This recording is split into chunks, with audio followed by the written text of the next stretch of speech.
Here we go. Okay, so anyway.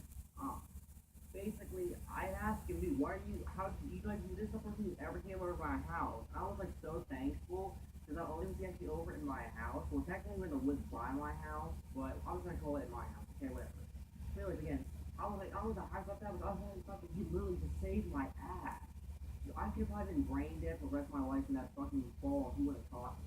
And I was just thinking, dude, what the fuck? Like, where did you even come from? Like, you live on the hill? Doesn't matter. There's a house over this giant hill in the woods. And I was thinking, dude, do you live there? And he's like, no. I told you, I don't live around here. I move a lot. And I was like, oh, and I remember. I was like, oh, yeah, that's why you told me that, right? I was thinking, dude, that doesn't matter. Like, how did you even get here? How did you know I was in the woods? Like, how did you know when to catch my foot? Like, that was where I fell. Like, I was asking so many fucking questions going through my head.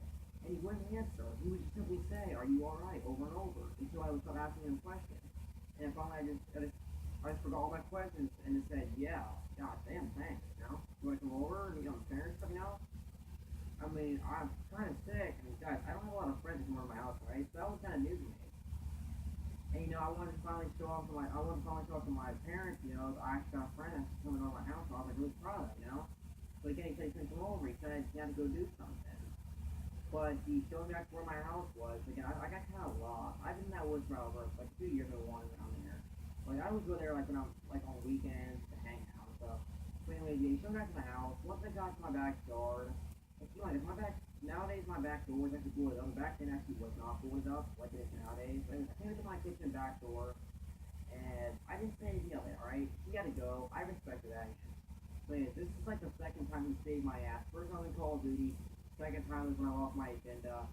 This time it was when I was about to fall to my dad off the flying down the fucking hill.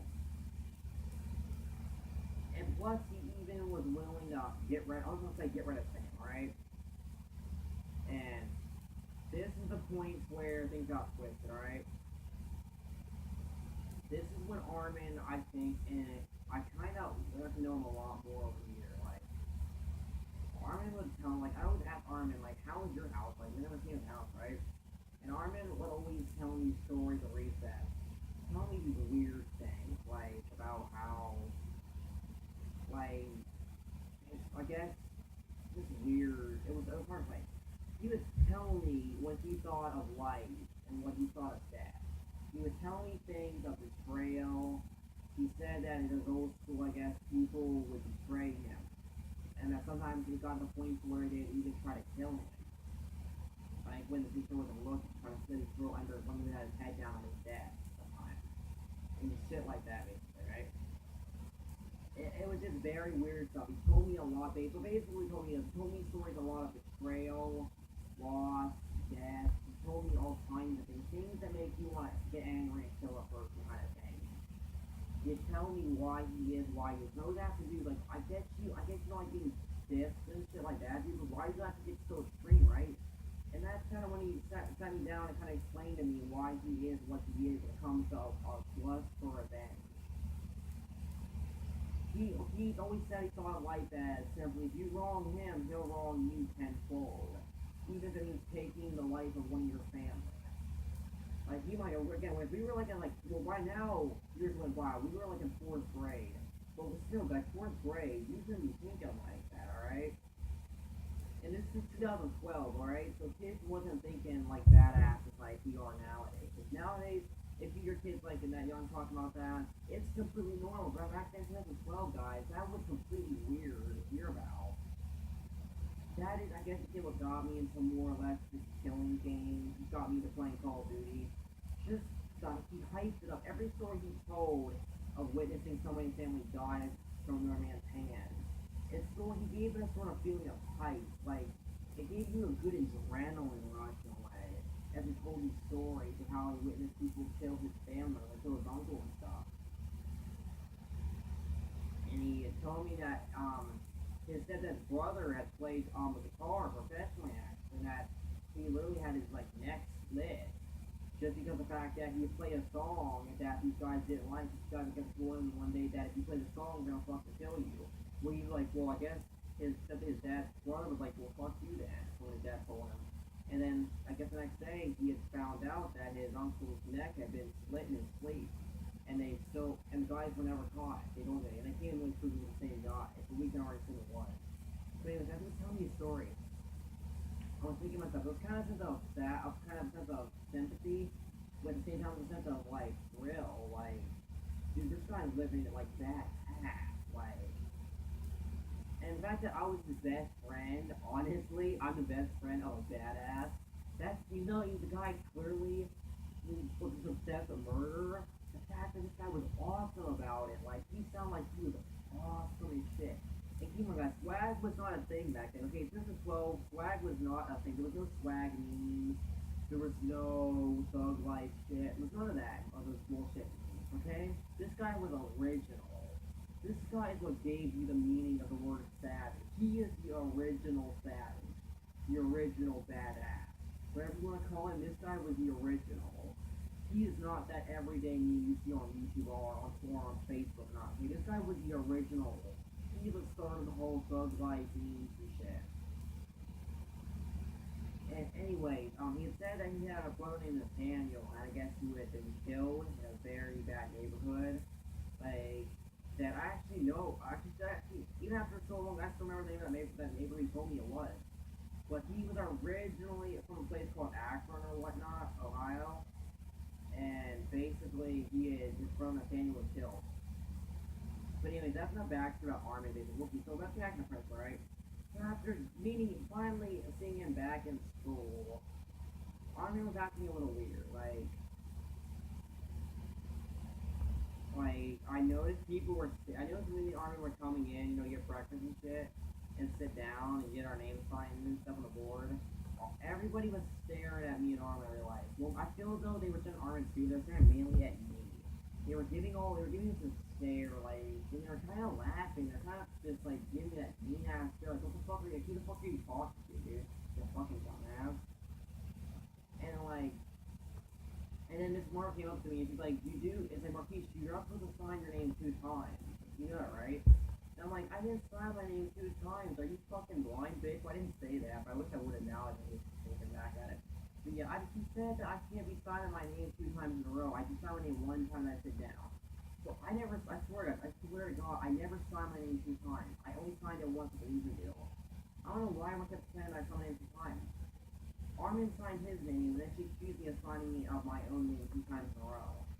So I never signed my name. Okay, I signed my name and Armin signed his. That's all. I never signed my name 2 times. But anyways, you know what? I got tired of her yelling at me. I didn't want to give her no attitude. I'm a very respectful person when it comes to my elders, right? So I was like, okay, I'm sorry, my bad. So I just gotta play it along so we as okay, I remember 2 times. Alright, because Armin told me just don't make a scene. Do what you say. Don't make a scene about it, right? Regardless, I wasn't planning on it. So anyways, I didn't do it. Alright, I just said, okay, my bad, sorry. I wasn't paying attention. Right? And then I asked Ryan about it, like, dude, I noticed everyone's just acting really weird ever since we started hanging out more. Like, last year, they never seemed to bother. Like, they never thought anything of it. But ever since we got to 4th grade, they've pretty much been, like, looking at it funny, dude. Like, what the fuck? You know? And it's not so boring to you, but it's something. You gotta pay really close attention for it to understand why it's so fucking creepy. But anyways, Armin basically,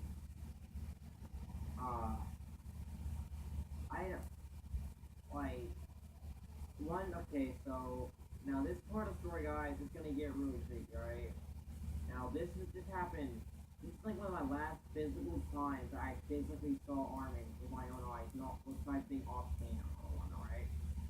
One time I got on the wrong bus by mistake, and I had got dropped at the wrong bus stop. I didn't realize this isn't my bus. I got on the wrong bus mistake.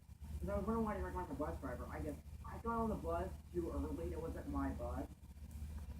So, and I dropped off at the wrong bus stop, and but anyways, Armin didn't tell me this wasn't my bus stop or not. I didn't realize until we got there. So Armin said, don't worry, we'll go to his house, we'll call our grandparents. We didn't do that, right? I don't know what it was, but I just took a look at Armin and I asked him, dude, like, where the hell am I? This isn't my bus, this isn't where I get dropped off today. And he just kind of explained to me, he said, yeah, you're right, actually. And he was like, oh shit, dude, I just realized that, oh my god, he's on the wrong fucking bus, dude. And I was like, oh my god, oh shit, what am I gonna do? So So anyways, eventually we got back on the bus, we left, and I planned to go start taking back to school, right? But anyways, okay, so before I had found a way to get back home by normal bus, right? Armin wanted to show me his house. I never went inside, but Armin showed me his house. And now his house, this is where it got totally bullshit sounding on for this time. It's probably gonna sound right. But I swear to God, this motherfucker's house looks like it was condemned, alright? There was nobody in that fucking house. This house never even looked like a house. It looked like a fucking rundown convenience store or something. It looked like a shitty looking Dollar General that looked like it's been run down for years, alright? Armin never lived in this house, alright? I can pretty much see it.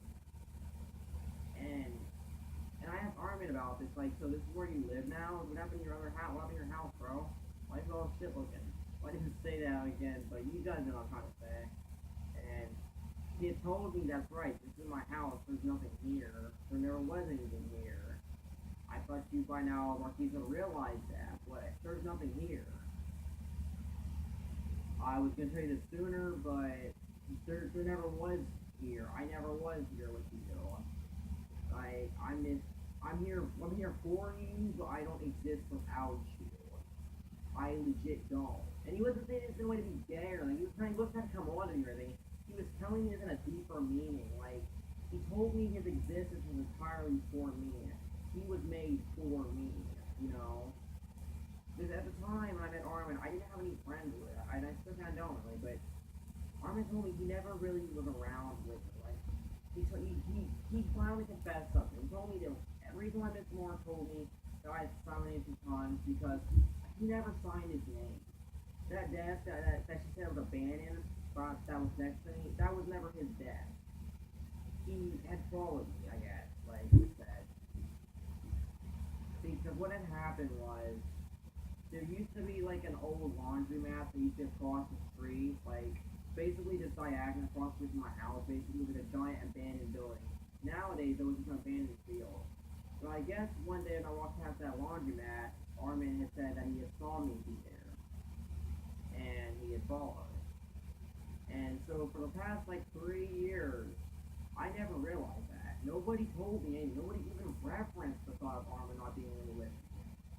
I guess people said, I think people would wrote it off to me that I'm just having my imaginary friend, I guess, and they try not to, and I guess a lot of people were always laughing at me and told me to talk myself, shit like that. But, and that does kind of, looking back, it explains a lot how he was able to catch my fall. But then I asked him, dude, I nearly fell my death and falling down this, like, rolling down this cliff. How did he catch me? That's what happened. I said, who caught me then? And he said what happened really was, you simply just caught yourself. And about Sam's death, Sam died on his own natural cause.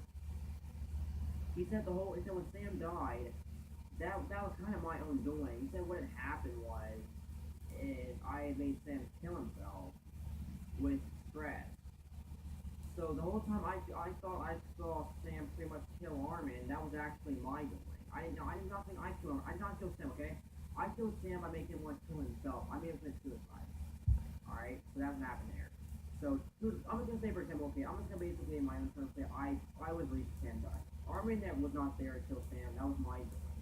Sam committed suicide by my hand. That's why everybody blamed for Sam, and I kept telling Armin if no one would ever even believe me or listen to what I was saying because they know who Armin was. They didn't know what's going on with him. And I asked Armin, like, dude, are you gonna hurt me now? Are you, like, taunting me? What the fuck, dude? Like, are you trolling me? Are you joking, dude? Is this, like, one of those tests if I'm cool or not? If I'm a pussy or whatnot, dude, to scare me? And he's like, no, dude. Just look at my house. Can't you tell? Just by looking at my house, I never was here. Like, I don't even live in this house. Like, but the weird thing is, I could touch Armin. I could feel him. So he wasn't gonna go through, if I touch my hand, if I touch him, my hand's not gonna go through. It wasn't like Armin wasn't walking through walls. He was really there, so I could physically touch his shoulder. He never felt cold. He never was he never talked to me like through my head. He never was whispering to me. He was talking as if he was just there, like he was casually. But he explained to me that he only existed on this earth simply because the fact is to help. He said if I was never born, that Armin that he would have had no purpose of coming here. And again, he said that he had followed me, like when I walked his old laundromat, that cross that used to cross the street. He said that he sort of attached himself to me and kind of followed me through there. And what happened was, he said that his parents were murdered. He told me back in recess. I told you guys that's the last part in the first episode of this like topic. And I guess the stories were true. It just all happened in that laundromat. I guess I guess his parents were some serious addicts, like some serious ass fucking tweakers on meth, and they had basically sold their son for meth, and they had took him into that laundromat that used to cross from the street from me, and they had killed him there. That's why nobody ever goes there now. Occasionally, there was a kid across the street, he lived down the street. I think he used to live down the road from me. His name was Brian, and he would always be like sneaking in that building.